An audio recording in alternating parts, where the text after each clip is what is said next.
Hello అండి, అందరికీ నమస్తే. మీకు ఈ వీడియో నచ్చినట్లయితే లైక్ చేయండి, షేర్ చేయండి, అలాగే సబ్స్క్రైబ్ చేసుకోండి. మేఘ సందేశం సీరియల్ రేపటి ప్రోమో ఏం జరుగుతుందో తెలుసుకుందామండి. అపూర్వ భూమిని కిడ్నాప్ చేయించిన ప్లేస్ దగ్గరికి వస్తుంది. అలా వస్తూనే దాన్ని జాగ్రత్తగా బంధించేశారు కదా అని చెప్పేసి అలా రౌడీలతో మాట్లాడుతూ ఉంటుంది. ఇక మాటలు విన్న భూమి అయితే ఇక గదిలో నుండి ఎవరు అని చెప్పేసి అలా వింటూ ఉంటుంది మాటలు. ఆ మాటలు విని ఇవి ఎవరివో నాకు తెలిసిన మాటల్లా ఉన్నాయే అని చెప్పేసి గదిలోంచి ఒక చిన్న రంధ్రం ద్వారా బయట ఉన్న అపూర్వని చూస్తుంది.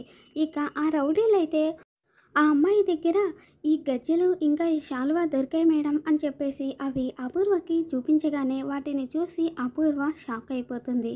అవి శోభాచంద్ర గజ్జెలు, ఇవి తన దగ్గరికి ఎలా వచ్చాయి అని చెప్పేసి అపూర్వ అలా వాళ్ళతో మాట్లాడుతూ ఉంటే ఇక ఆ మాటలు విని భూమి అయితే శోభాచంద్ర గారి గజ్జెల, ఆవిడికి నాకు ఏంటి సంబంధం అని చెప్పేసి ఆలోచిస్తూ ఉంటుంది. మరి రాబోతున్న ఎపిసోడ్లో ఏం జరుగుతుందో మళ్ళీ మన ఛానల్లో తెలుసుకుందాం. Thanks for watching.